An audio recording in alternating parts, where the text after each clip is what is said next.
Hi guys, hope you're doing well. It's Adam here from Blend Commerce. We have put together this live session today because, as some of you are probably aware, we have recently launched a redesign of our website. And I must admit, it's been a long time coming. And when I say that, I think it's probably been 2 years maybe that we've been talking about this.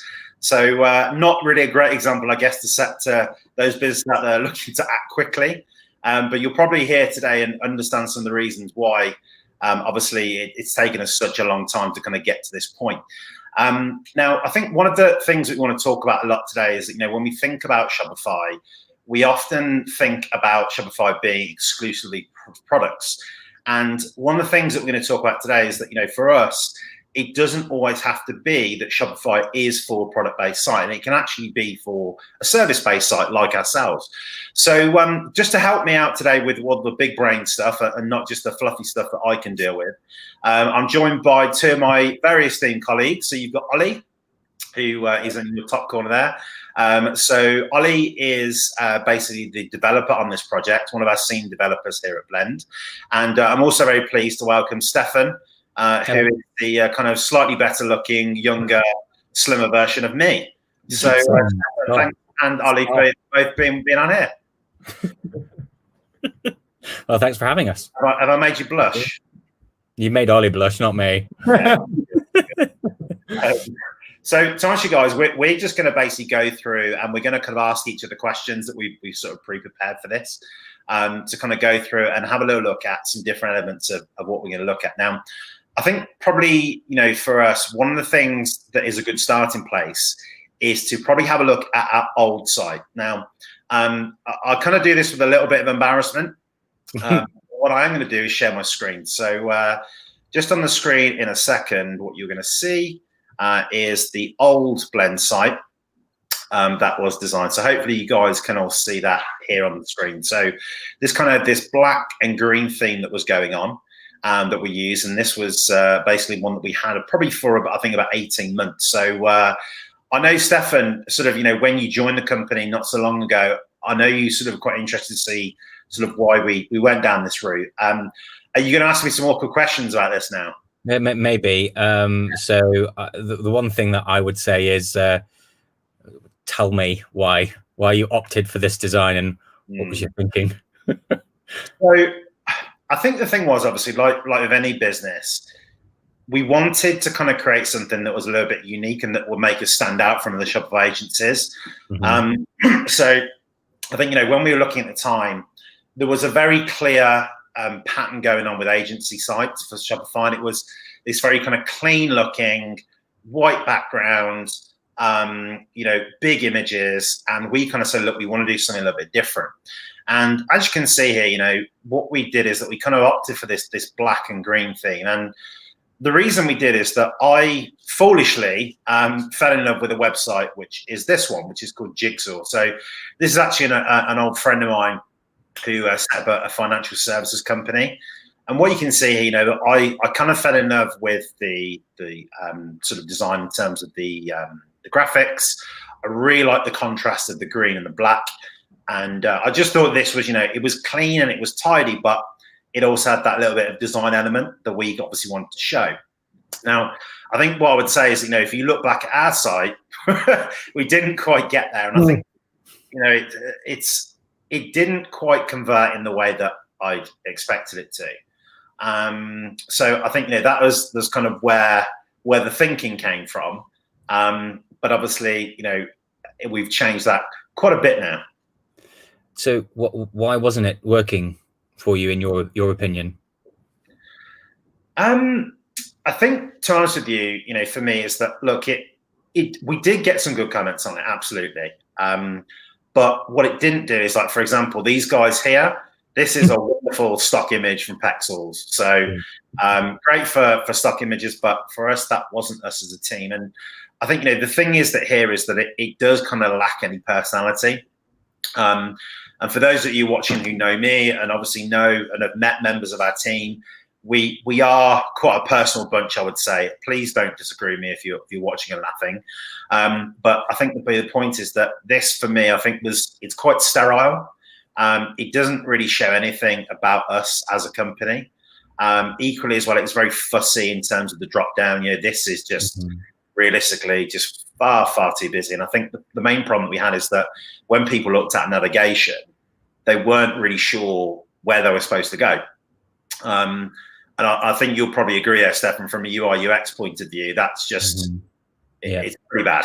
Well, it is pretty bad, but it wasn't terrible because you were getting leads, so it was working somehow. Somehow, but no, there were a few things there. But going back to that image, before I even started, I was like, "Oh, these guys look all right. They look like a fun bunch." And then obviously when you told me that it was a stock image, I was just like, "Yeah, oh, I get it now." Okay, but yeah, so but for me, well, that's the only two questions that I thought I would raise.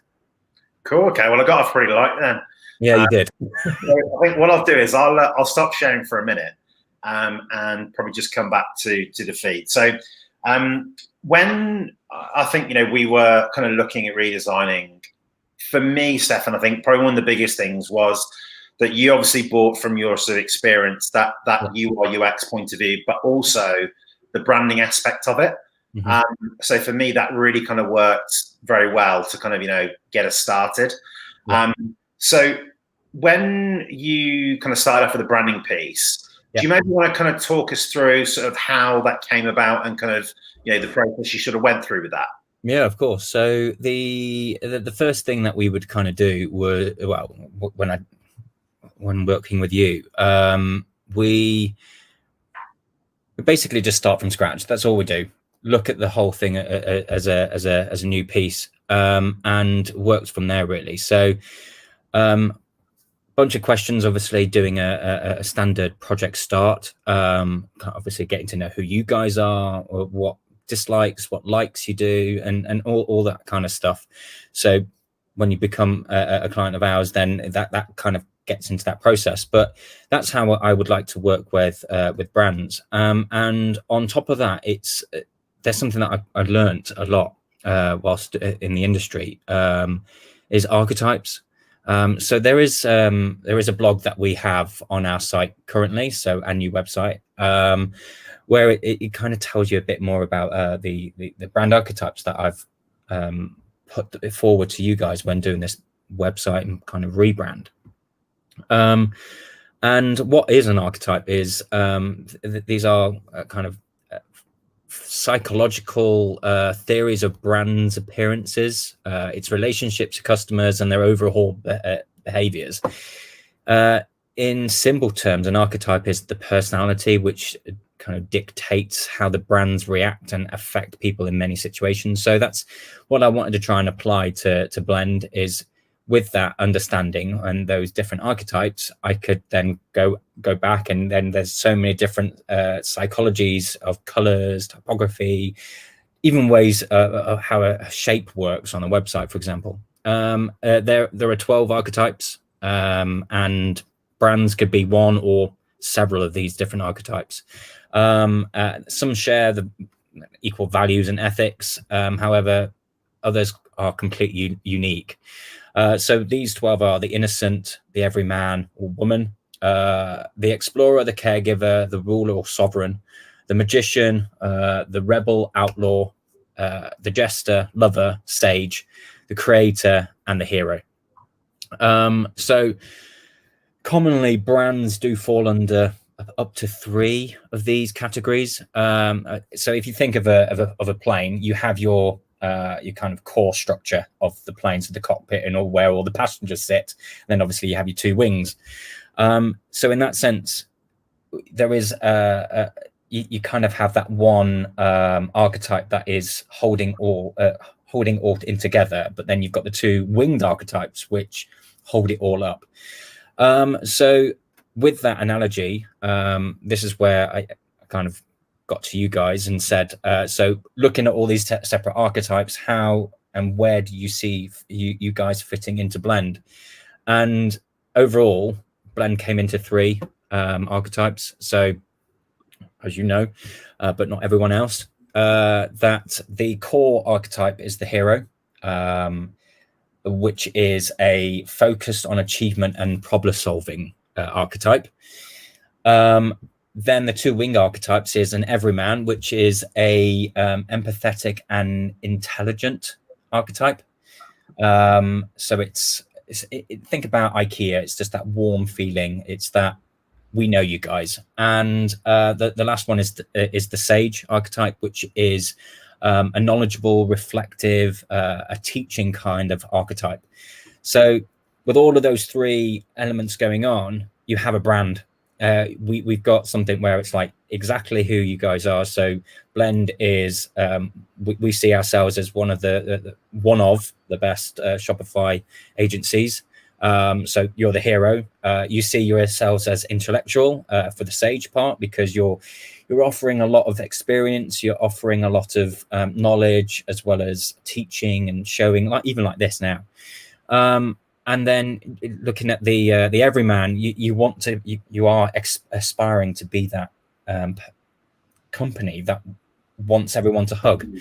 So that's the reason between those three kind of archetypes. And with them, they all come with kind of color theories, typographical theories. So when looking at sage, for example, you're looking at kind of your greens, your purples, your oranges.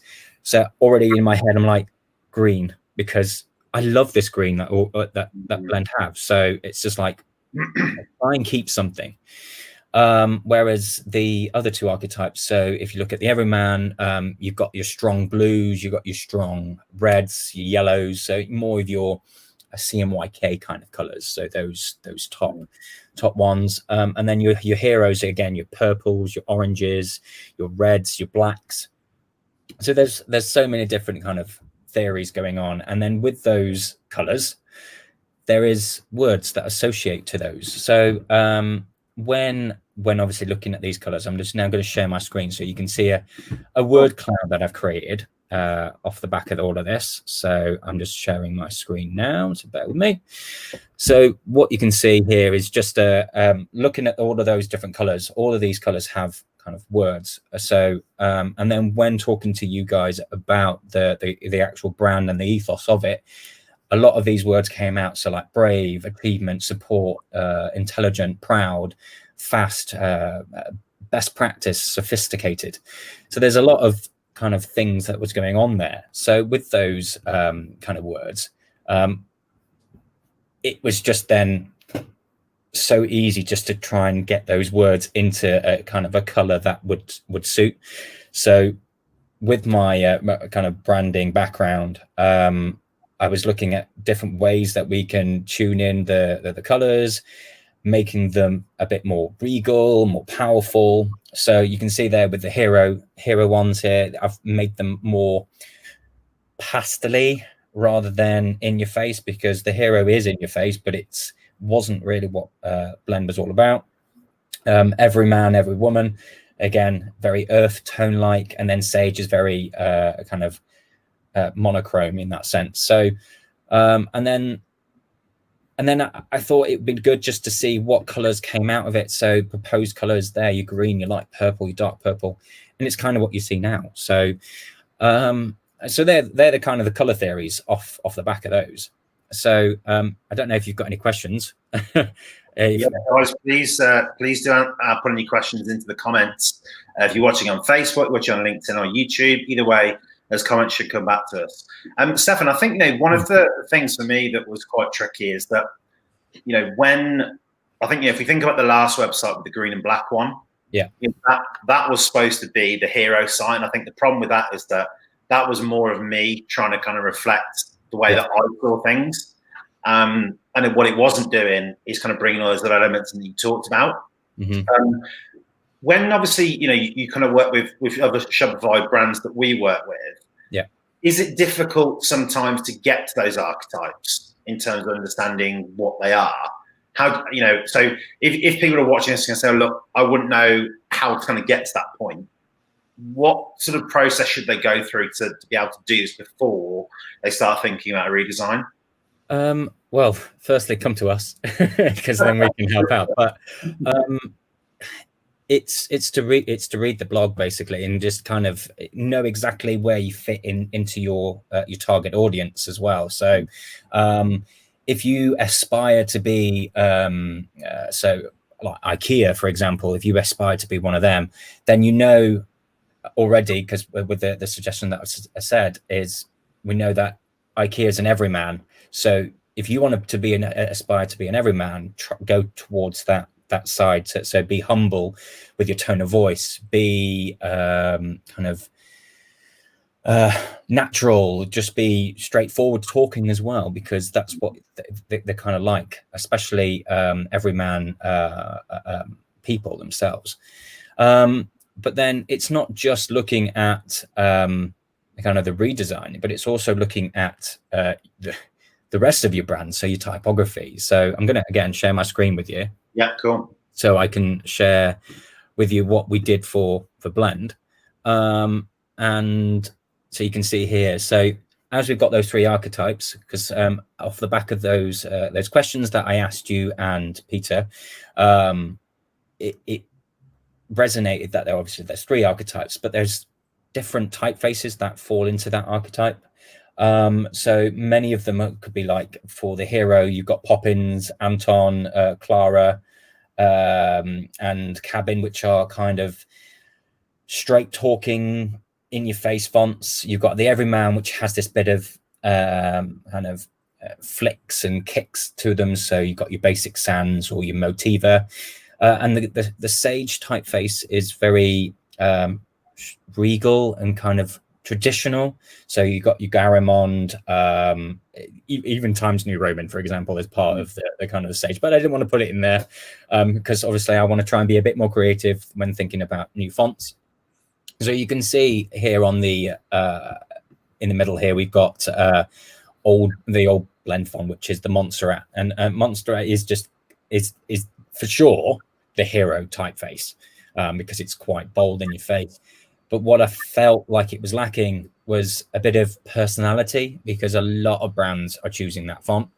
So Motiva Sans is our new font because it has that bit of everyman feel. And when you apply the different styles to it, it feels very hero-like. So you can see there on the end, this is just Motiva with 2 different weights. And you can kind of see that there's a bit of everyman, but then a bit of hero. And the way that your tone of voice is coming across is Sage as well as hero. So it brings all 3 archetypes together to enhance the brand even further. So to kind of go back, you need to look at the entire beginning of your brand. So really research what you think your target audience is. Really think where you feel you sit in the market. And kind of that. So then with that, we get an understanding of where you feel you can grow as a not just a brand, but with your website as well. No, definitely. I mean, and also I think, look, just you mentioned there about the brand. Obviously, you've got. In fact, Seven, do you want to actually pull the website up? Because I think I'm going to ask you some more tricky questions to get you back in a minute about some design features. Okay. Yeah. But one of the things, guys, that you'll notice is the headline there in terms of the homepage, and it's what we're leading with your vision, our insights. And I think for us, if you think of what Stefan said there about the hero, the sage, the everyman, we felt that as kind of a headline incorporate all those things. Ollie, hats off to you, sir. I think you came up with that one. I think he did. Yeah, he did. So. Yeah, I think we probably owe Ollie a commission for that one. But I think, for me, that really what comes across there, your vision, our insights. What we're saying here is, look, when we work with a client, we want you to give what you're looking for. We're working with you as a person. We're the everyman because we can associate with you. We can associate with anyone. We're saying Sage there because we are saying our insights, because we're insightful, we're knowledgeable. But then also, I think for me, the hero part, and I don't know if you agree with this, guys, is that, that very punchy, your vision, our insights, that's a bit more bold, that kind of brings the hero in. So I think for me, that kind of came up with a nice way of matching all those 3 different archetypes together. Yeah, for sure. So yeah, hats off to you, Ollie. Thanks very much for that little phrase. Absolutely, and we've actually got some really nice comments so far. Lee, hi Lee, how you doing, mate? And we've got a question from Lee Barnes. So Lee says, with the output of these being purely digital, did you consider the load and bloat of fonts, or purely the aesthetic? So I don't know if that's the question probably to maybe both of you there. So I literally just Googled so many fonts out there. I did do a lot of research when it comes to the hero archetype, for example. I wasn't just looking at fonts that were quite rigid and kind of straight. I was looking at other fonts out there. So it wasn't just a few aesthetic fonts that I liked. There are fonts I absolutely love, like you'll see in there, Basic Sans, because I quite like that one. However, we didn't choose that in the end because it didn't feel right. So yeah, to answer your question, yeah, it's a bit of both. I did a lot of research, but then some of the things were kind of out of aesthetics. But at the end, we kind of decided that there was a font that was just right for what we wanted. Ollie, from a development point of view, I mean, do you find that is something that's quite tricky when it comes to choosing fonts, sort of the impact on load speed, and obviously particularly using custom fonts? Is that something that you come across quite a bit? Yeah, I mean, that's one of the sacrifices you've got to take with web fonts. I mean, Shopify has their own default fonts that they've got for you to select within the theme, but Stefan found this nice font. That's just, like I said, it's just one of the sacrifices you've got to take to implement a custom font. And I mean, the site seemed a lot faster than our previous theme anyway. So all of that together, I mean, yeah, the load time seemed good. So the font was a good choice. It turns out, and it looks amazing as well. So yeah, but the font that was used wasn't just purely used because of the digital aspect at all. Because the font that we chose, Motiva, can be used across print and things like that. So because it's an Adobe Typekit font, and it's something that is quite kind of pleasing to the eye, yet it has to, and the thing is, it's just got so many weights to it. Yeah. It's so versatile in that sense. I mean, just on the design features front, Stefan, I think, and Lee, thanks for your question there. I think it would be good if you could maybe take us through some of the specific design features that you kind of brought in, because I think that would kind of again be quite helpful to kind of see where we were going with this. Yeah, of course. So as you can see, what we kind of wanted to do was one thing I wanted to try and do was keep that green. That green I like. It's not just I like it. It's already part of the blend site. So it's just like, why change it? If it's part of the archetypes, why change it? So, but the other things that we kind of added was this gradient. This gradient in the background.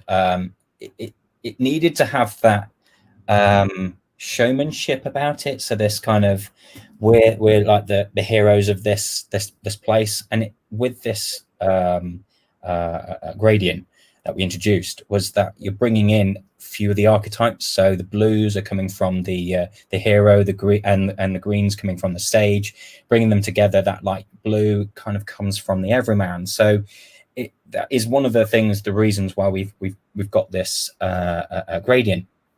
And then also another thing as well is the shape that you can see here. Having it straight cut is good, but for a design aspect, trying to lead. There's two reasons why I wanted to introduce this. Was pointing a user down onto your site kind of gives them a bit of I can scroll, rather than telling them they have to scroll, because telling them why they have to scroll is, from a user experience point of view, is a big no-no, because you're basically telling them something they have to do. You shouldn't have to tell them what to do if your site's working well. So with this kind of shape, this elegant curved shape for this everyman and a kind of sage feel, it points the user down so they can actually scroll down the page a lot easier than than just having a pointer. So, and we can kind of see that what else we introduced was this big bold text, again, like we have in the header. So this is something that we wanted to introduce for the hero kind of side. So we know we're clarify, create, convert, which brings all three archetypes again together. So using that big typeface for the hero, the sage for the clarify, but then the everyman for the kind of create, and that kind of element to it. So there's a few little things there that we kind of introduced. And one thing that I really kind of loved doing was introducing these mock-ups. This is where we house all these our sites that we've helped build and design for our clients, and these kind of give that bit of a hero feel. It's like, these are the hero shots, these are the things that are floating, just like Superman, for example. He's flying through the air, and this is the feel that I was trying to get for this as well. It feels, this is very important. We love having this testimonial piece like slap bang next to the thing we're proud of. So that's the kind of the few elements that I thought was kind of good for bringing those archetypes together, bringing the brand all into one, and then and the color, basically. Excellent. And I think, for me, what I really liked about it is, I think before, it was a lot of what we were trying to talk about on the site was all kind of blending into one. And I think the difference now is that what we've got is this approach of, look, we want you to look at this part first, then we want you to look at this part, then we want to this part, and then also little things like, obviously, with the kind of the page that we've got about design development, we're kind of pulling in some of that data that we haven't talked about before. And I think it's like with any brand, regardless of whether you're an agency or whether you are, a pure product brand, showing those things that that your product does, the benefits that you have, is something that you don't always necessarily get across on the site. It's almost too much about the actual design. Whereas I think, what I liked about your design here, Stefan, is that you're using that design to help with the actual understanding of that information, which is for me, why I really like the design when I saw it. So that's great. Thank you, Stefan. I mean, one of the things that's probably worth talking about now, guys, is that when we think about Shopify, I mentioned at the start, a lot of people kind of think that Shopify is only for products. And when we looked around our competitors, and hi to you guys, I know some of you are here, competitors and friends, well, most of you, Bob. The thing is, that's Bob Rockland, by the way. So hi, Bob. Hope you're well. And Louay as well. Hi, Louay. So one of the things is that obviously a lot of Shopify agencies don't tend to build on Shopify for their agency store. And I think, from my point of view, it was always a weird one, thinking about it over the past 2 years of why is that not the case?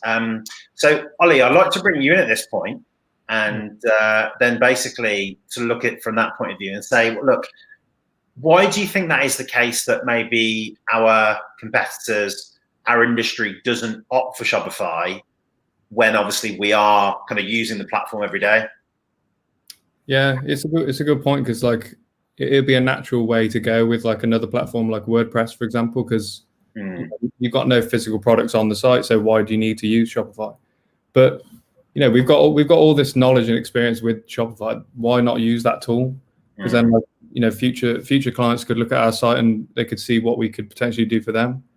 That's one thing. And then I've got a lot of WordPress experience throughout my career anyway. And when comparing the two, it's just, for sure, Shopify is just so much more flexible. It's much easier to use within the customizer. Shopify sections feature where you can just add all these modular blocks around the site. You have to build it once. Yeah, it's just a lot more flexible. And like I said, we've been working with it for a while, so it's quicker and easier for us as well. Yeah, absolutely. I think from my point of view, because I know it was a discussion we had from the very start about which platform we were going to go through, and we know that there were those other options there. But I suppose I think from my point of view, kind of sitting with the CEO hat on, my very flashy title, of course, it's also the fact that we kind of want to use our own site as a bit of a marquee site to say, look, this is what we can actually do. So I think that was another, an important one for us. And when you, like you say, that because it's got that flexibility, it makes it easier to manage as an asset for us. Because obviously, as you know, Ollie, all of us within the team, can use Shopify pretty well at a basic level, me included. But it just means that we've got that ability to get things changed, quickly as we wanted to do. On the flip side, though, Ollie, what I was also going to ask is that from kind of a development side, can you maybe talk us through the theme that you used here and kind of some of the challenging aspects of doing that? Yeah, so we went with a theme called Flex, which is developed by Out of the Sandbox.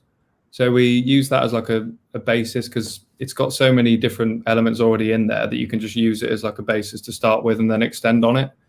So it already had like the different layouts of the header, footer, things like that. So yeah, we started with that. And then, customized it. I might share my screen actually just so I can. Yeah, cool.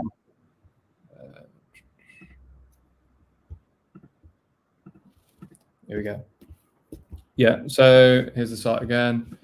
So like I said, start with the main elements of the theme itself. Get all the brand colors in the customizer, and then obviously we're gonna have to just dive into the code and make some tweaks to fit what the mockups look like that Stefan designed. Overall it was pretty easy. There was a few little tricky things like Stefan's already gone through. This gradient header was quite tricky because obviously it's a complex looking header to start with, which is the sort of vibe that we wanted to go with on the site to show that we're sophisticated, we're knowledgeable. But then on the flip side, we couldn't just go with like a CSS, like a pure code approach because of this nice little angle here. Yeah. So we kind of had to go with an image. So it was quite difficult to kind of find a balance between what looked good and what looked, whether the page loaded fast enough across the site.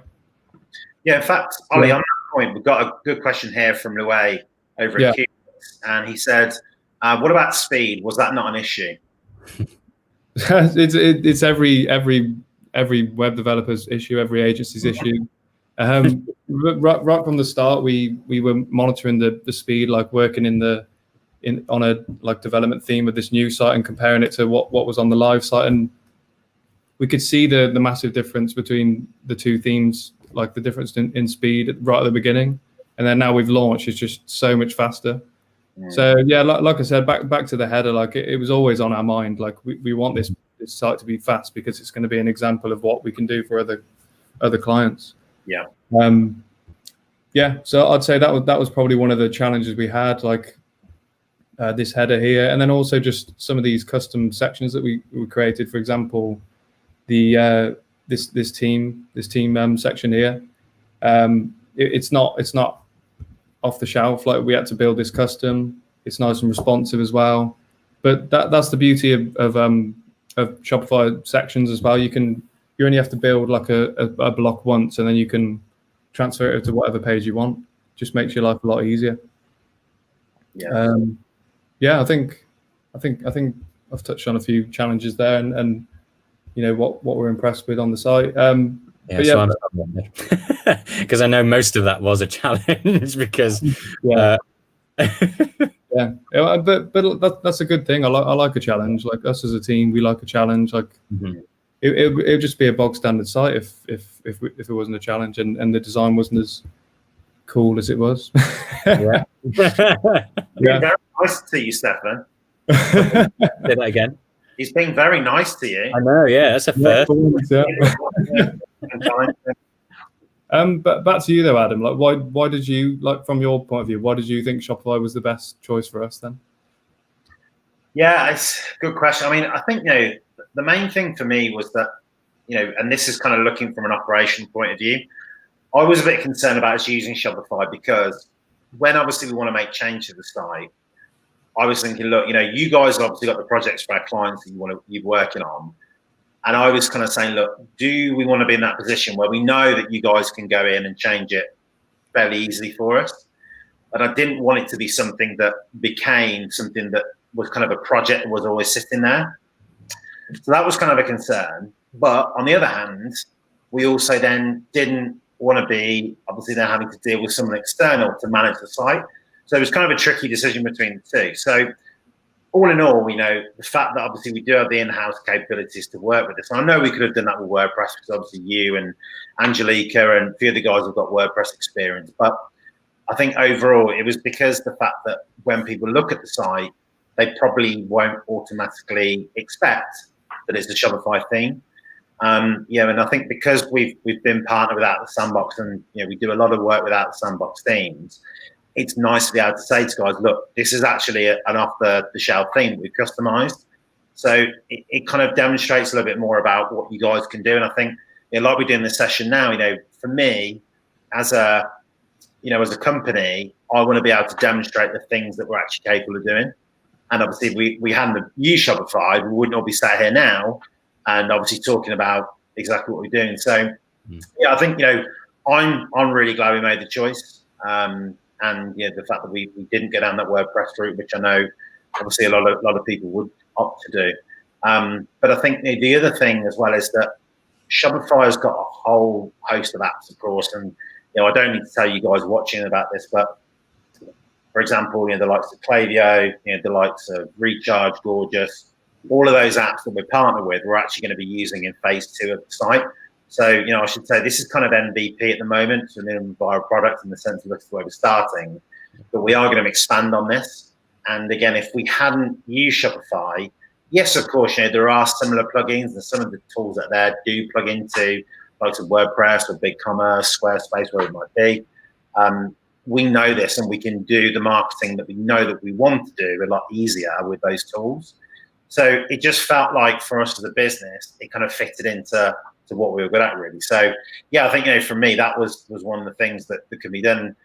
I know obviously when we think about Shopify, again we talk a lot about products, but if anyone out there is watching and thinking about services, the thing for us is that although we're a service-based business, we are shortly going to be offering productized services.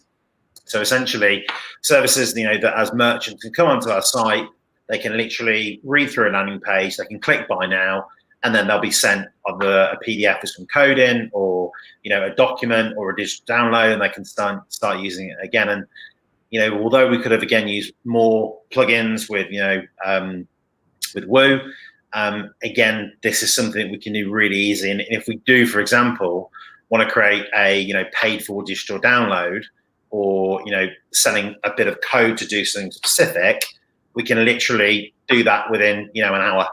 It's really is that kind of thing for me that I think a lot of service businesses do kind of overlook. And I would say, look, if you are a service-based business that is thinking about using Shopify, let's say, for example, you're an accountancy firm, let's say, for example, you are, a vet's clinic, whatever it might be, all of those, you can sell a consultation. You can sell a appointment. You can use an appointment builder within Shopify. So all those things are there. And obviously the back end of it is very easy to administer as well. So for me, that's why I kind of wanted to be clear in this session that Shopify for services is something that should be looked at more clearly. And obviously for us as an agency, it's something that we've done. So I think, guys, to everyone listening, we've probably kind of come to the end of what we wanted to talk about. If anyone does have any questions, please do shoot those into the comments on the channel that you're watching on. So if that's LinkedIn, or if you're on Facebook or YouTube, just pop them into the comments. And I think, from my point of view, I just want to say, look, to Stefan and Ollie, thank you so much, just publicly, because as everyone's seen, we've come a long way from our last site. And I think everyone that knows us well, I know we've got some of our partners here on the session. I'm sure you guys will feel that the site's a lot more reflective of what we do as a company and who we are, because we are not a black and green sterile kind of vibe in terms of the company. We are colourful. We have personality. We are bold. We are sage. We are everyman. So for me, just thanks a lot, guys. No, all good. No, I've enjoyed it all. So, it's a shame that it's over, but no, there's a lot of things that we can still do. So I'm already in my head going, what can I redesign on this bit? So, but no, that's something obviously for the future. But yeah, no, you're very welcome, and I've enjoyed every single second of doing this project. Perfect. Cool. Well, look, I don't think there's any more questions for now. As I said, thank you ever so much for everyone tuning in. If you are watching this on replay, just hit the comments section and ask us any questions. We'll make sure that we answer those as well. And yeah, if you guys are interested in obviously working with us, whether that be for a product or obviously from a service-based business, get in touch with us because it is obviously something that we absolutely love doing. Particularly, again, thinking about our whole process here. So if you're a brand that is looking for some support with branding, again, we can help directly with that, with design, with development, and with marketing. So yeah, that's it, guys. Thanks so much. Thank you. See you soon. Thanks, guys.